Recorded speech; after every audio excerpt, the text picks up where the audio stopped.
Assalamualaikum warahmatullahi wabarakatuh. Jumpa lagi dengan kami. Kali ini akan kami menceritakan kisah nyata tentang karamah Syekh Abdul Hasan Asyadzili. Namun sebelumnya klik dulu subscribe dan bell serta like dari channel kami Farouk Aridito. Okey, akan kami teruskan. Pertama, tubuh bergetar di makbarah Rasulullah.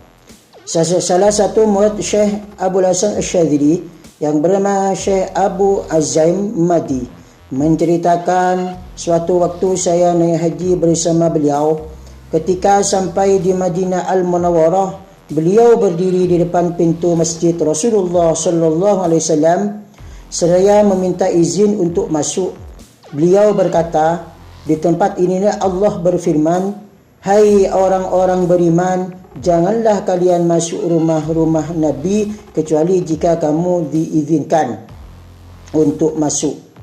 Beliau tepat berada di hadapan Nabi Muhammad SAW dan menyingkap penutup kepalanya, lalu mengucapkan, "Salawat dari Allah, para malaikatnya, rasul-rasulnya, nabi-nabinya, dan seluruh makhluknya dari penghuni langit dan bumi untukmu, Tuanku Rasulullah."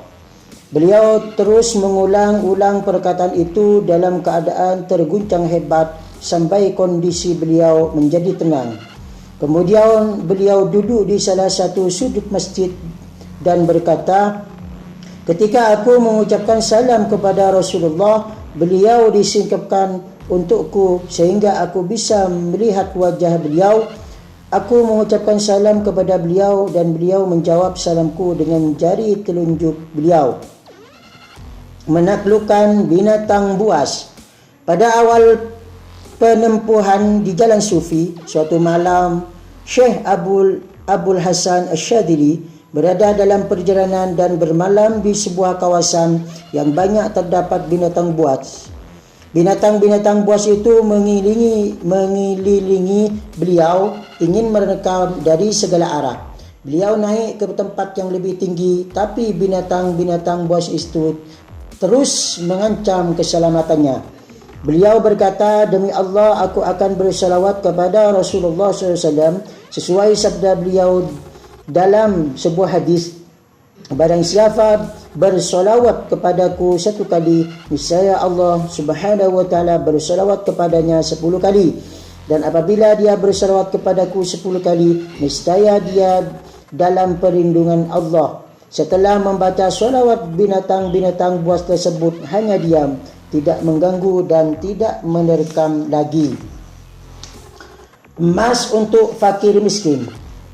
Tersebutlah seseorang bernama Abu Muhammad Az-Zaituni yang bertugas mengurus makanan orang-orang fakir miskin. Dia berkata kepada Syekh Abdul Hasan Asyadzili, "Tuanku, unta kami yang membawa makanan untuk orang-orang fakir mati, sehingga tidak ada kendaraan untuk membawa makanan itu." Syekh Abdul Hasan berkata, demi Allah, sekarang ini saya tidak punya kuning atau emas dan putih atau perak."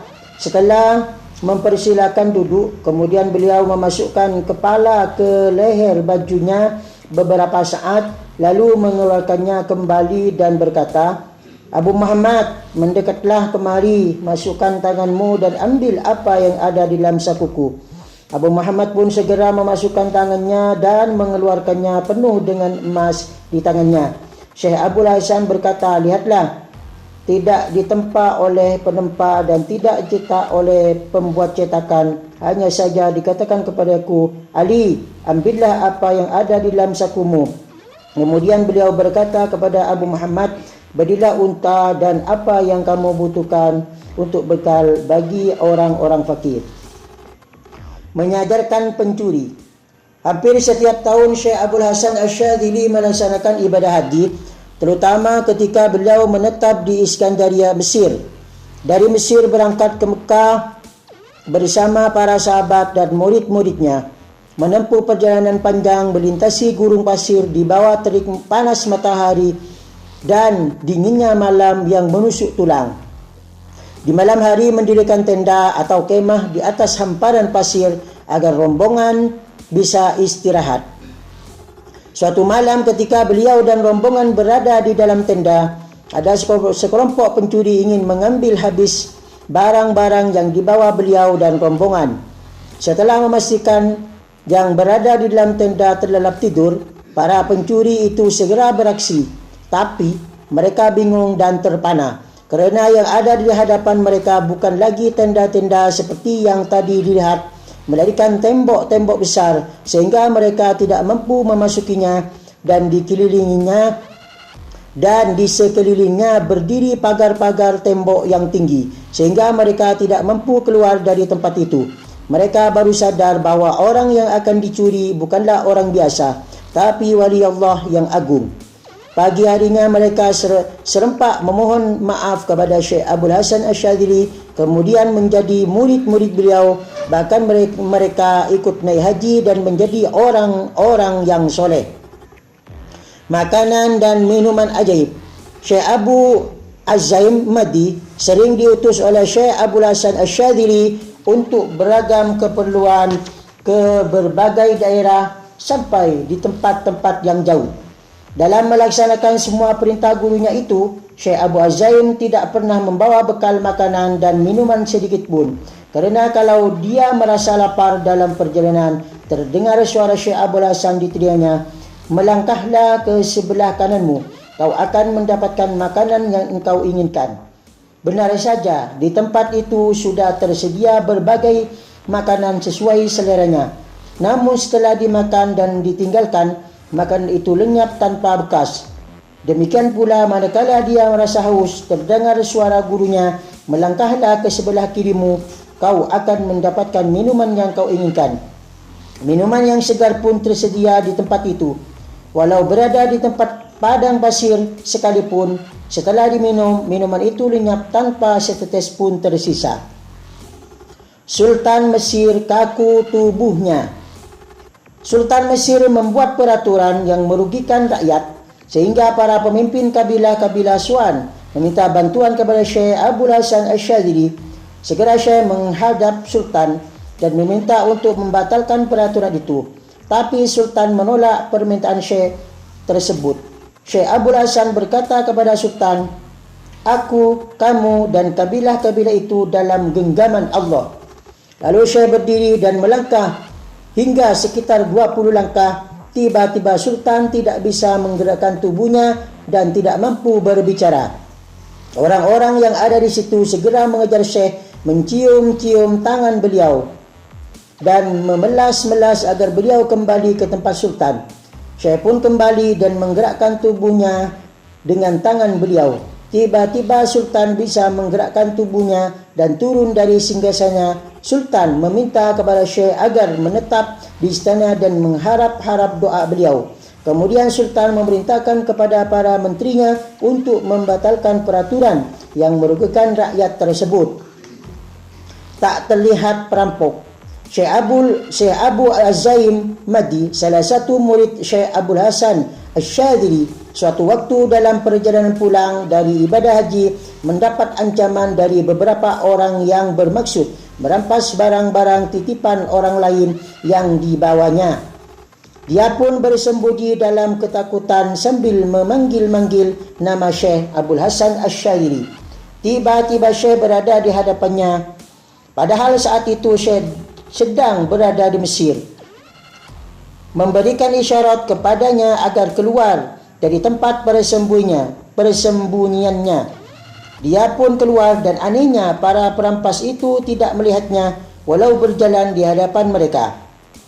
Syekh Madi pun selamat dan setelah sampai di Mesir langsung sowan kepada Syekh Abdul Hasan Asyadzili. Beliau berkata, "Madi, ketika kamu dalam keadaan susah dan kamu memanggil-manggil aku, maka aku datang kepadamu dan melepaskanmu dari kesusahan yang kamu hadapi." Dikawal ribuan malaikat. Saat berada di daerah Damanhur yang sepi, setelah solat asar, Syekh Abdul Hasan Asyadzili meminta Syekh Abu Az-Zaim Madi untuk mengantarkan sepucuk surat kepada Syekh Faqih Fakhruddin Al-Fatizi yang berada di Iskandaria. Syekh Mahdi menyampaikan kepada Syekh untuk berangkat pagi-pagi keesokan harinya, tapi Syekh memintanya untuk berangkat malam itu juga.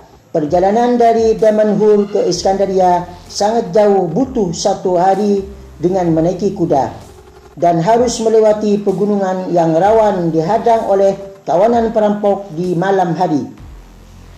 Tetapi karena perintah gurunya, Syekh Mahdi berangkat malam itu juga dengan mengendarai tunggangan miliknya. Dan anehnya perjalanan yang sangat jauh itu ditempuhnya dalam waktu yang cepat. Dalam perjalanan pulang ketika melewati pegunungan Al-Hajiz, dia mendengar gemuruh suara dan derap langkah orang banyak yang diyakininya adalah kawanan perampok. Segera saja dia turun dan membiarkan tunggangannya berjalan sendiri.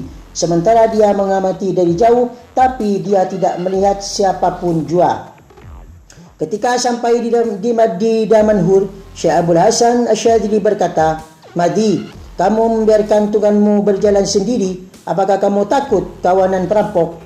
Itu adalah gema suara malaikat. "Demi Allah, kamu tidak keluar dari hadapanku kecuali 80.000 malaikat menyertaimu. Dengan izin Allah menjagamu dari hal-hal buruk sampai kamu tiba di Iskandaria dan kembali lagi ke sini."